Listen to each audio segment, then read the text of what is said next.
ഇത് പണ്ടൊരു മീൻകാരി പറഞ്ഞ പോലെ പകൽ മുഴുവൻ മീൻ കൊട്ട ചുമക്കണം, പാതിരായാവുമ്പോ അതിയാൻ ഇങ്ങോട്ട് വന്നാ പിന്നെ ഇതാണ് പെണ്ണ് കെട്ടണമെന്ന് പറഞ്ഞതിന്റെ അർത്ഥം നിനക്ക് മനസ്സിലായോ? ആഗ്രഹമില്ലാണ്ടാണോ അളിയാ? ഒന്ന് കഴിയുമ്പോ മറ്റൊന്ന്. ഇനിയിപ്പോ ഒരു പെങ്ങളുള്ളതും കൂടെ പറഞ്ഞു വിട്ട് കഴിഞ്ഞാൽ അപ്പൊ പിന്നെ ആശാന് ഷഷ്ടിപൂർത്തിയാവും. അപ്പൊ ഷഷ്ടിപൂർത്തിയും കല്യാണം ഒന്നിച്ച് നടത്താൻ ചെലവും കുറഞ്ഞിരിക്കും. അങ്ങനെ ആവുമ്പോ പിള്ളേരുണ്ടാവും എന്നുള്ള പേടിയും വേണ്ട. അനിയത്തിക്ക് ഇപ്പൊ ഒരു ആലോചന വന്നിട്ടുണ്ട്. തറവാടും സൗകര്യമൊക്കെ പാർട്ടിയാ. അതിലൊന്നും ഒരു കാര്യമില്ല ആശാനെ. എന്റെ പെങ്ങളെ കെട്ടിച്ചു കൊടുത്തിട്ട് ഇപ്പൊ എന്തായി? ഇതെല്ലാവരും പറഞ്ഞിട്ട് കേട്ടപ്പോ കോലോത്ത പ്രൗഢി. ഇതിപ്പോ ഒരു ഭാഗ്യം വരാനില്ലെന്നാ എല്ലാരും പറഞ്ഞേ. എന്നിട്ട് അളിയനും പെങ്ങളും കൂടെ തക്കട തരികട. അതങ്ങനെ അവിടെ തക്കുമ്പോ നേരങ്ങപ്പളി ഉണ്ടായിട്ട് വേണ്ടേ? അളിയനാണെങ്കിൽ 24 മണിക്കൂർ അടിച്ച് പൂക്കുറ്റിയായിട്ട് നടക്കുക. അതാ അമ്മയ്ക്കിപ്പോ ഒരു വലിയ മനപ്രയാസം.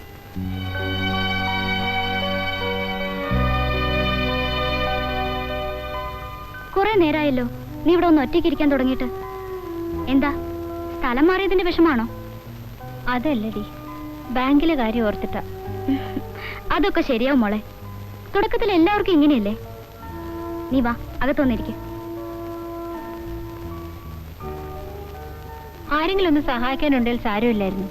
ഒരു സംശയം ചോദിക്കാൻ ചെന്നാ കടിച്ചു തിന്നാൻ വരും. അല്ലേലും നീ ഒരു തൊട്ടാവാടിയാ. മുഴുവൻ ആണുങ്ങളാ, ഞാൻ മാത്രം പെണ്ണ.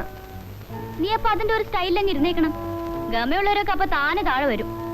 മാനേജർ പാവമാ, ആ കള്ള പോലീസുകാരനാ മൂച്ച് കടിച്ചു കീറാൻ വരുന്നത് പോലെ. നിന്നെ കൊണ്ട് കൊള്ളാഞ്ഞിട്ടാ. ഞാനെങ്ങനെ ആയിരുന്നെങ്കിൽ കാണാമായിരുന്നു. എന്താ ഇത്? പാതിരാത്രി രണ്ടും കൂടെ ലൈറ്റ് വിട്ട് പുരാണം പറിച്ചില്ല? മാസം കറണ്ടിന്റെ ബില്ല് എത്രയാവുന്നുണ്ടെന്ന് അറിയാമോ? അതിനല്ലേ 4.25 രൂപ അങ്ങ് എണ്ണി തിരുമ്പി തരുന്നത്. എന്താ പറഞ്ഞേ? ഒന്നുമില്ല, ഈ നൈറ്റ് ചേച്ചിക്ക് നന്നായിട്ട് ചേരുന്നുണ്ടെന്ന് പറയായിരുന്നു.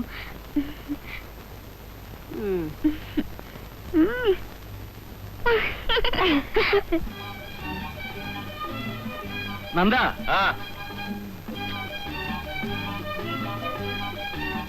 മതിയുടെ ഒരുങ്ങി ഇത് തന്നെ പെണ്ണ് കാണാൻ പോകുന്നു. മണി 10 താങ്കളെ കയറ് പൊട്ടിക്കാതെ ഒരു 5 മിനിറ്റ് ലേറ്റ് ആയെന്ന് വെച്ച് ആകാശം എഴിഞ്ഞോളൊന്നുമില്ല. തനിക്ക് അതൊക്കെ പറയാം. മാനേജർ ഇങ്ങനെ ആയാലോ എന്ന് മാനേജ്മെന്റ് ചോദിച്ചാലോ? ഉള്ള സ്ഥലപ്പേരനെ കളയുന്നത്. ഓ, എന്ന് തുടങ്ങി കിലുക്കല് കിട്ടും എന്ന് വെച്ചാൽ എനിക്ക് എന്റെ ഗ്ലാമർ നോക്കണ്ടേ? കുറച്ച് ദിവസമായി സാറിനെ ഞാനൊന്ന് കാണണമെന്ന് വിചാരിക്കുന്നു. എന്താ സംഭവം? സാറിനൊരു ആപത്ത് വരുമ്പോ സഹായിക്കേണ്ടത് എന്റെ കടമയല്ലേ? ആപത്തോ? അതെ, സാർ ഇന്നത്തെ പത്രം വായിച്ചില്ലേ? തൃശ്ശൂർ ഒരു ബാങ്ക് മാനേജരെ ആരോ ലോൺ ചോദിച്ചിട്ട് കൊടുത്തില്ലെന്നോ, അതിന് കേന്ദ്രമന്ത്രി അയാളെ പിടിച്ച് ചാടിച്ചെന്നോ ഓടിച്ചെന്നോ പിരിച്ചുവിട്ടെന്നോ. ഇതൊക്കെ സാറിന് ആ ഗതി ഉണ്ടാവരുതെന്ന് എനിക്ക് നിർബന്ധമുള്ള കാര്യമാ. അരവിന്ദാക്ഷൻ അറിഞ്ഞിട്ട് സാറിനോടൊരു വാക്ക് പറഞ്ഞില്ലല്ലോ എന്നൊരു ചോദ്യം വരാനിടയാകരുത്. അരവിന്ദാക്ഷൻ ഇപ്പൊ എന്ത് ലോണാ വേണ്ടത്? അല്ല, അപ്പൊ സാറിന് കാര്യം പറഞ്ഞാൽ മനസ്സിലാവും.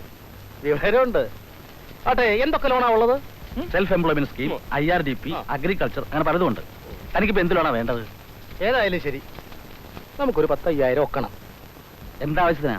പശുവിനെ വാങ്ങാനോ, മാടക്കട നടത്താനോ, കോഴിയെ വളർത്താനോ? എന്ത് നടത്താം, എന്തിനെ വളർത്താം? കാശ് കിട്ടിയാൽ മതി. സർക്കാർ ഇങ്ങനെ ലോണൊക്കെ ഉണ്ടാക്കിയിട്ട് നമ്മളത് വാങ്ങിയില്ലെങ്കിലേ സർക്കാരിന് എന്ത് തോന്നും? സങ്കടം തോന്നും. അതെ അതെ. എന്നാലേ നമുക്കൊരു പശുവിനെ ആയിക്കളയാം. എന്താ? ആയിക്കോട്ടെ. പക്ഷെ വാങ്ങാൻ ഉദ്ദേശിക്കുന്ന പശുവിനെ ഞങ്ങൾക്ക് കാണിച്ചു തരണം. ഞങ്ങൾ വന്ന് കണ്ട് ബോധ്യപ്പെട്ട് ലോൺ തരാവുന്നതാണെങ്കിൽ തരും. അല്ലാതെ കാശ് നേരത്തെ തരൂല്ലേ? ഇല്ല എന്ന് മാത്രമല്ല, ലോൺ 36 തവണകളായി തിരിച്ചടയ്ക്കുകയും വേണം. അടച്ചില്ലെങ്കിലോ? ജപ്തി. പശുവിനെ ഞങ്ങളൊന്ന് പിടിച്ചോണ്ടെങ്കിൽ പോരും. പശുവിനെ കെട്ടാനും കറക്കാനുള്ള സൗകര്യവും സ്ഥലമൊക്കെ ഇവിടെ ഉണ്ടോ സാറേ? ഇവിടെ വേറെ ജോലിയുണ്ട്.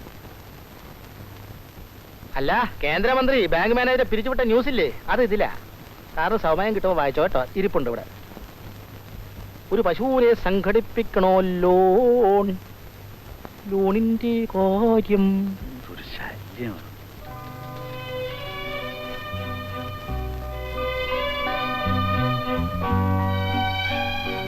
സർ, എക്സ്ക്യൂസ് മീ, ഒരു ഡൗട്ട്. സോറി മീര, ഞാൻ ഇത്തിരി തിരക്കില്ല. ആ നന്നോട് ചോദിക്കും.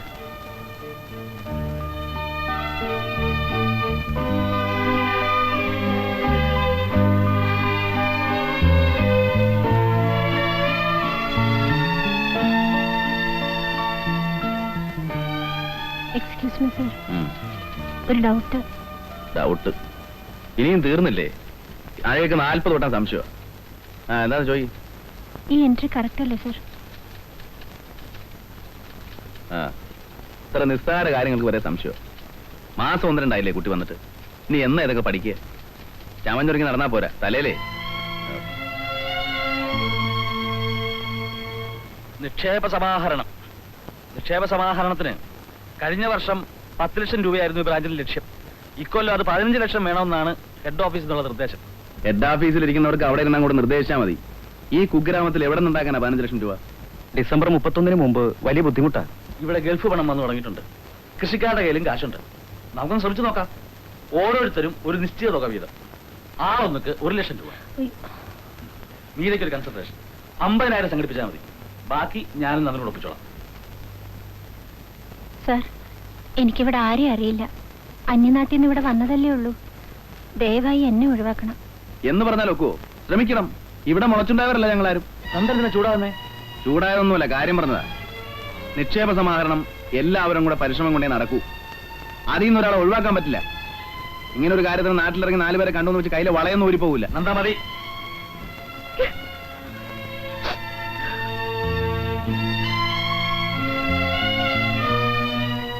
നീ വിഷമിക്കാതെ. ഡെപ്പോസിറ്റ് ക്യാൻവാസ് ചെയ്തില്ലെന്ന് വെച്ച് നിന്നെ പിരിച്ചുവിടാനൊന്നും നിയമമില്ല. അയാളോട് പോകാൻ പറ മോളെ. അതല്ല ചിത്രേ, അയാളുടെ കുത്തുവാക്കും ശകാരവും കൂടും. അയാൾ ഒരു പാഠം പഠിപ്പിക്കണം. എനിക്കൊരു ഐഡിയ ഉണ്ട്. ഞാൻ പറയുന്ന പോലെ നീ ചെയ്യോ?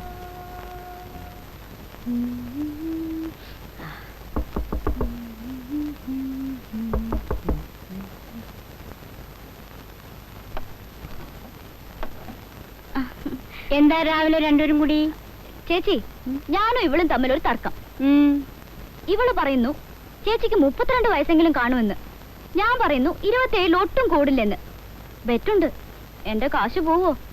ദേ ഈ വെളിച്ചിലൊന്നും എന്റെ അടുത്ത് വേണ്ട. മര്യാദയ്ക്ക് പോകുന്നതാ നല്ലത്. എന്റെ ചേച്ചി, നല്ലൊരു കാര്യം പറഞ്ഞു വരുമ്പോ ഇങ്ങനെ ആയാലോ? വയസ്സ് എത്രയായാലെന്താ?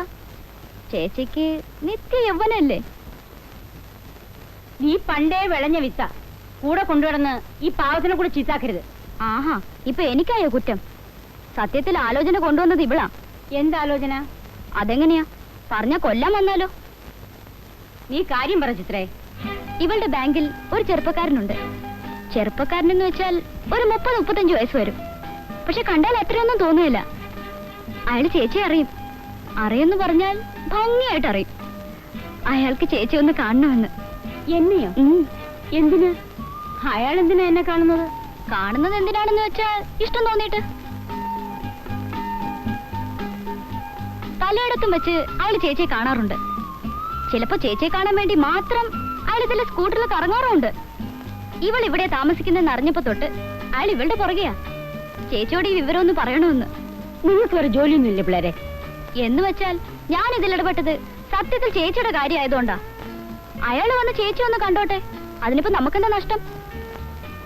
ഒരു കാര്യം തീർച്ചയാ, കണ്ടാ ചേച്ചിക്കും ഇഷ്ടപ്പെടും. യോഗ്യൻ, സുമുഖൻ, അന്തസ്സുള്ള കുടുംബത്തിലെ ഒരേ ഒരു മകൻ. ചേച്ചിയുടെ കുടുംബത്തെക്കുറിച്ച് അയാൾ മേരിയോട് ചോദിച്ചു. ഇവള് വച്ചങ്ങ് കീച്ചുകയും ചെയ്തു. ചേച്ചിയുടെ കയ്യിൽ ഇഷ്ടം പോലെ കാശുണ്ടെന്ന്. പക്ഷേ അയാൾക്ക് കാശും സ്വത്തുന്നല്ല കാര്യം. ചേച്ചിയോടാ. ചേച്ചി പറ, അയാളോട് എന്നാ വരാൻ പറയണ്ടേ? ഇവിടെ ആരും വരെയും വേണ്ട, കാണുകയും വേണ്ട. ഇനിയിപ്പോ ഈ വയസ്സുകാലത്താ എനിക്ക്. പിന്നെ ആര് പറഞ്ഞു ചേച്ചിക്ക് വയസ്സായെന്ന്? അല്ലെങ്കിൽ തന്നെ ഇത് അയാൾക്ക് ഇഷ്ടായിട്ടല്ലേ? പിന്നെ ഞാൻ വേറൊരു കാര്യം പറയാം. ആരോ പറഞ്ഞതുപോലെ നമ്മൾ സ്നേഹിക്കുന്ന ഒരാളെ വേണമെങ്കിൽ ആ പോട്ടേന്ന് വെക്കാം. പക്ഷേ നമ്മളെ സ്നേഹിക്കുന്ന ഒരാളെ